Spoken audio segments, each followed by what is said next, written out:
өрөөдөрөө мистик хүүхара дуулаарай энд тэндгүй инээд бяхаж эрхэмнэн хүүхдүүд баялан энэ бол мөнхийн хотхон эргэлдэг бидний дотны найз хүүхэд бүрийг хайрлан би хөгжөө баярыг түгэн би найзууд бүхнээ тойруулаад наадан тоглох дуртай би зүг амьдрал зүг хүсэл зүг бүхнийг бид түгэн бид бол ханы хүүхдүүд хаалт усыг ихмээгээ мөнхийн хотхон мөнхийн хотхон бидний найзууд мөнхийн хотхон эцэг найзууд мөнхийн хотхон үргэлж хамтдаа тэрэг хатан нэстэггүй нааш ирж юм боо шудархан басан ямар гоё юм бэ мөнхийн хотын ихчий тийм байна ямар гоё юм бэ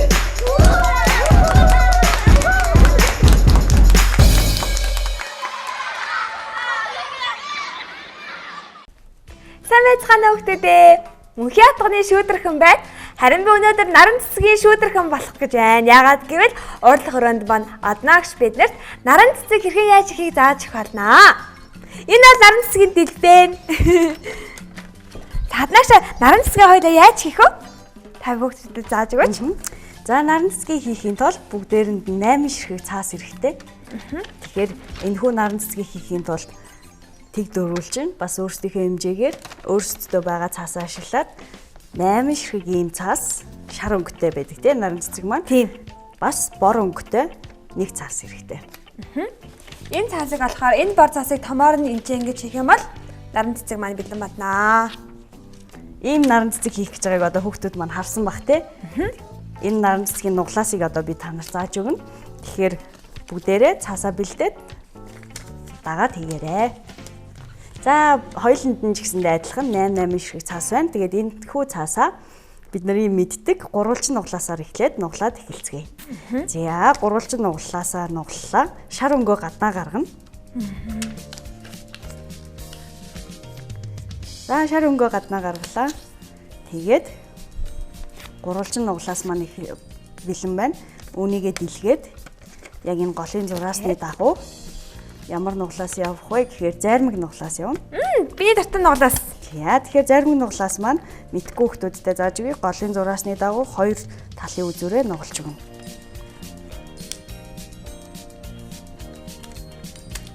Зармиг шиг харагдаг болохоор зармиг нуглаас гэж нэрлсэн. За ийм байна тий.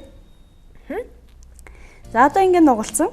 Үүнийгээ нөгөө тал руугаа харуулад ингээ харах юм бол хоёр үзүүр байгааз энэ хоёр цэгийг ингээд шулуун татах юм бол нэг зураас гарна те. Тэр зураас хүртэл энэ зармины үзүүрээ явуулна. Дээшээ нөө? Дээшээг нь эргүүлэн нуглана гэсэн үг.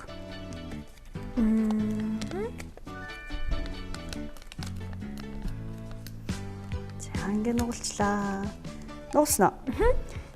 Тэгээд нөгөө тал руу яг та нар ч гэсэндээ яг адилхан нэг л тал руугаа нуглах хэрэгтэй яах вэ гэхээр нөгөө тийш нь харуулад би болохоор ингээд баруун гар талаа сонголоо. Тэгэхээр чи бас зүүн гар талаа юу баруун гар талаа юу аль нэгийгээ сонгоно гэсэн үг. Тэгээ нийтлэн ингээд улааныг нь эргүүлэх юм уу те? Биш ээ. Ар талынхыг нь хоёр адилхан юм юу байгаа шүү дээ. Сүхсэн зармиг нуглаас хийж яхад байсан. Аль нэг тал руу нь эргүүлж тавина. Ингэж нуглана. Тал нь нуглана гэсэн үг. нэг талыг л оголж байгаа юм шүү тийм ээ. За ингээд бэлэн. Ингээд нэг болоо юу? Одоо хэдэн ширхгийг хийх вэ гэхээр үлдсэн 7 ширхгийг яг адилхан юм болгоно. Яах вүлээ? Эхлээд гурвалжин нуглаас, Эхлээд яг зөв гурвалжин нуглаас дараа нь зармиг нуглаас, дараа нь зармиг нуглаас тийм үү?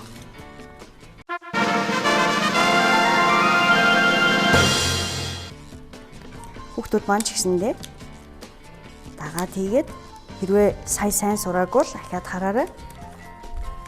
Зармиг нуглаас маань гурвалжин нуглаад зураасныхаа дагуу хоёр талаа харуулад ингээд зармиг нуглаас үүнийгээ нөгөө тийш нь харуулад энэ хоёр үзүүрийнхээ цэгийн голоор нь зураас татсан хэмжээ хүртэл үзүүрээ сөхөж нуглана гэсэн үг. За Ийм. Сөхөөд нугалсан талаа нөгөө тал руугаа эргүүлээд яг энэ талаа ингэж харуулсан шиг нөгөө талаа ч гэсэндээ бас адилхан. За одоо ингээ харах юм бол нэг тал руугаа нугалсан байгааз энэ маань яг дандаа энэ тал руугаа нуглаа яваад байна. Тэгэхээр дараа нь яаж байгаа вэ гэхээр ингээ нийлүүлэхэд энэ нугалсан илүү сөхөж нугалсан байсан тал дээр цавгаа дүрхээд ингээд наах хэрэгтэй байхгүй юу? Наахын тулд ингэж байгаа. За бүгдээрээ үргэлжлүүлэн үлдсэн цаасаараа хийцгээе. Багшаа. Наран цэцгийг яагаад наран цэцэг гэж нэрлэсэн болоо? Харин би болохоор бодохдоо нар ан цэцэг гэж байгаа тийм үү? Тэнгүү чин нарыг бид нар зургтаа яадаг вэ гэхээр бөөрийнхий зурдаг тий. Тэгээд бас ийм цацрагтай зурдаг тийм үү? Бөөрийнхий тэгээд цацрагтай. Тэгэхээр наран цэцэг маань ч гэсэндээ бөөрийнхий бас ийм цацарсан яг нар шиг шар өнгөтэй байдаг болохоор наран цэцэг гэсэн баха гэж бодож байна. Нартай адилхан болохоор л наран цэцэг гэж нэрлсэн юм шүү дээ тийм ээ? За нартай өдөр чи дуртай юу? Нартай өдөр би их дуртай. Би ч гэсэндээ нартай өдөр байх үед бас сэтгэл их сайхан байдаг тий. Тэнгэр цэлэмсэн гэж бас монголчууд ярьдаг тийм үү? Яагаад тэнгэр цэлэмсэн гэсэн үг байдаг вэ? Яагаад гэх юм бол тэнгэрд нар байгаа учраас үйл яахгүй цэлмэг нар байдаг учраас тэгэж хэлсэн баха. Бас заримдаа нөгөө хүмүүс сэтгэлд тэнгэр цэлэмсэн юм шиг боллоо ч юм уу тиймэрхүү утгаар ярьдаг штэ тий. Хэрвээ сэтгэлдээ холбох юм бол юу хаха? Сэтгэл нь сайхан байгаа гэж бодох хаха. Тийм баха тий. Би бас тэгэж бодож байна. Сэтгэл сайхан байхаар тэнгэр цэлэмсэн юм шиг боллоо гэж манай эмээж, манайгийн ээж ч юм уу ярьж байхыг би бас сонссон юм байна. Ер нь үүлтэй бүрхэг өдөр сэтгэл санаач гэсэндээ заримдаа дагаад жоохон уйтгартай болох үе идэг те.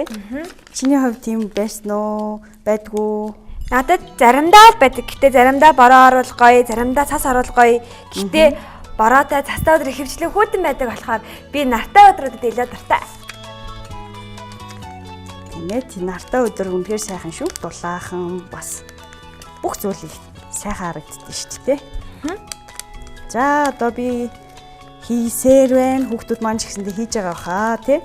Би ч бас хийсээр л байна. Дөрөвдгөө хийж байна. Та идэх хийж байгаа. Би яг тоолог байна. Одоо тоолох юм бол 4 5 6 дахь хийж байгаа юм уу? За бид нар хэдийг хийх ёстой лээ? 8-ыг хийх ёстой. 8 ширхгийг хийх ёстой.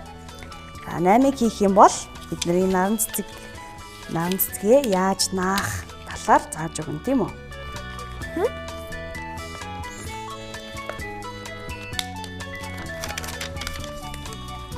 Наран цэцгийн голт нь ямар өнгө байдаг вүлээ? Бор өнгө байдаг. Хоёлаа ч гэсэндээ наран цэцгэндээ бор өнгө хийн тий. Голыг наран цэцэг багшаа надаас өндөр болж орохдаг ш. Бараг нисдэггүйгээс ч өндөр болно дөө. Айгуу том болж орохдаг тийм ээ? Наран цэцэг их гоё харагдд юм байлээ. Хажууд нь зураг авахулсан чинь өстой гоё хийсэн шүү. Тийм үү. Сая 100 хөдөө очиод наран цэцэг хашаандаа тарьсан айлд ороод зураг авахулаад их гоё хийсэн шүү. Тийм үү. Би жоохон бахта наран цэцэг зураг авахулж өсөө. Надаас өндөр орох юм билээ.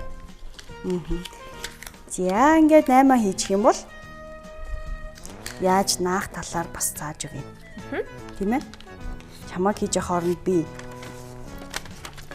энэ хөө наран цэцгийнхээ голыг нь бас хийж ий тээ. Хүүхдүүд маань ч гэсэндээ нэг имийг хийцэн байгаа тий. Бас 2-ыг хийцэн. Тэгэхээр яаж наах вэ гэхээр энэ илүү гаргасан хэсэг байгаа шүү дээ тий. Энэ дээрээ бид нар цавгаа түрхэж өгнө. Тэгээ хооронд нь наагаад за цавгаа сайн дүрхлээ энэ рүү н оруулаад түрхнэ. Үүнийгээ дээрээс нь нааж өглөө. За ингэ наачлаа. Тэгэхээр дараагийнх нь яах вэ гэхээр ахаад энэ талтад цавгаа түрхнэ.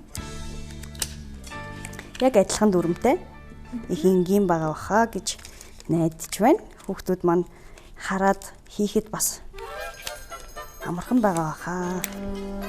За ингээ 3 бэлэн боллоо. Одоо дахиад 5-аар үргэлжлүүлээд наана. Тэгэхээр наран цэцэг маань бөөрөнхий хэлбэр маань яг гарч ирнэ гэсэн үг. Наран цэцэг чинь бөөрөнхий шүү дээ, тийм ээ?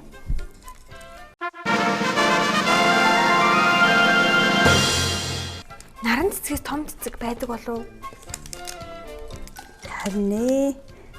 Байд юм болов? Чи харж ирсэн үү? Би харин сая ингээ бодоод үзсэн чинь наран цэцгээс өөр том цэцэг байхгүй би санагдаад тэгээ таныг бас өөр цэцэг мэддэг байж магадгүй ч удаад асуусан. Би яг цэцэг шиг ер нь бол цэцгээрээ тийм том цэцэг ер нь харж байгаагүй мэнэ. Наран цэцэг л бас их том харагддаг шүү дээ, тийм. Магадгүй байдаг ч гэж болох юм. Өөр орнуудад тийм ээ. Тийм. За одоо ингээд наасаар хамгийн сүүлийнхээ цэцгийг наагаад хүүхдүүдтэй харуулнаа. За ингээд 7 ширхэг маань 8 ширхэг маань дууслаа. Хамгийн сүүлийнх нь бас адилхан яг адилхан дүрмээр энэ дээрээ цавгаад өрхөн. Тэгээд ингээд наа.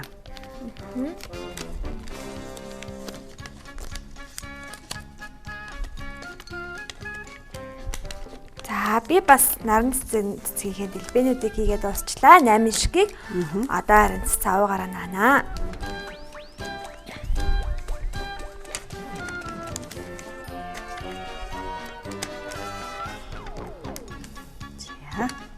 Жижигэн цасаар хийсэн ч гэсэн наран цэцэг маань их том болж байна шүү. Хоёлаа энэ наран цэцгийг болохоор 15 см-ийн цаасаар хийсэн байгаа. Тэгэхээр ийм том болж байна те. Тий. Харин хоёулангийнх нь одоо хийж байгаа жижиг цаас маань болохоор яг 15 цаасыг 4 хуваасан цаас. 4 хуваасны хэмжээтэй 7.5 гэсэн цаас байна. Тэгэхэд ийм бас том болж байна. Одоо бүгдээрээ ингэж наагаад дуусчих юм бол энэ хоосон зайдаа бор өнгийн цаас хийгээд ингэж нааж өгнө. Хүүхдүүд маань адилхан бас өөрсдөө дуурайгаад хийгээрэй.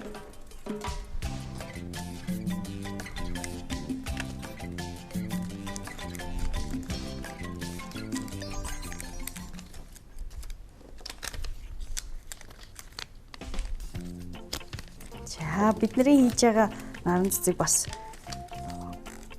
яг нар шиг харагдаж байна уу? Ингэчгээр бүр нарны цацраг шиг те. Тэгээ бас дээрэс нь энэ наадлын жижигэн шарууд нь бас илүү гоёмсаг харагдаж байна. Бодтой юм шиг те. Жинхэнэ наран цэцэг шиг харагдана. Тэгэхээр бид хоёулаа бол энд иш хийгээг байгаа те. Наран цэцэг маань маш урт иштэй байдаг те. Урт иштэй бас жижиг навч нартай байдаг. Хоёулаа цаг багагаа учраас зөвхөн наран цэцэг яаж хийх аргыг нь зааж өгч байна. Харин хүүхдүүд маань үргэлжлүүлэн өөрсдөө хүснээрээ цэцэг бас доотлын шин хэр урт хийхээ хүсэж байна. Түүнийгээ хийж болно гэсэн үг. Гэхдээ наран цэцгийнхаа хэмжээнд тохируулж хийхээ мартаа найзуудаа. Хэрвээ наран цэцэг чинь жижигхэн байх юм бол жижигхнийг, хэрвээ том байх юм бол том урт иш хийх хэрэгтэй шүү. За тэгээд наран цэцгийн голд байдаг энэ бор өнгө маань өөрөө нэг үртэй байдаг те. Үрийг бид нэр заримдаа авч иддэг, дэлгүүрт зардаг. Тэрийгэ бор өнгийн цаасан дээр ахиад бор харандаагаар палмастраар үр болгоод зурж бас болох нэ. Үзэгч хүүхдүүдтэй зөвхөн ингэж хийж болно гэсэн аргуудыг зааж байгаа те. Хүүхдүүд маань өөрсдөө хараад үүнээс илүүгээр гоёор бүр илүү гоёыг хийх байхаа те. Дэлгэрүүлээд хийх хэрэгтэй шүү. Нэмээд бид нэр тийм бүтээлч зүйлийг. За ингээд жоохон зурлаа сайн харагдахгүй гэж бас магадгүй. Ямар ч байсан үртэй байна. За ингээд наран цэцэг маань дуусах нь. Хэдийгээр гадаа 100 биш хавар намар өвөл 100 байсан ч хүүхдүүд бид нар гэртээ наран цэцэг тайрж ургуулж болох нэ. Энэ наран цэцэг бол хизээч өгөхгүй. Үргэлж гоё имээрээ байна. Хүүхдүүд бид нэр хэрвээ урахгүй л бол энэ хിവэрэ байгаа л байна. Өнөөдөр бид нар тийм гоё цацааж гисаад наагчтай баярлалаа. Зүгээрээ. Бүх найзууд маань наран цэцэг яаж хийх сурсан байхаа гэж итгэж байна. Өнөөдрийн мөнхийн хатга нэвтрүүлэг өндөрлөж байна. Найзуудаа дараагийн дугаараар уулзцгаая. Харанхуйдч гэрэлтээрээ. Хааны хүүхдүүдээ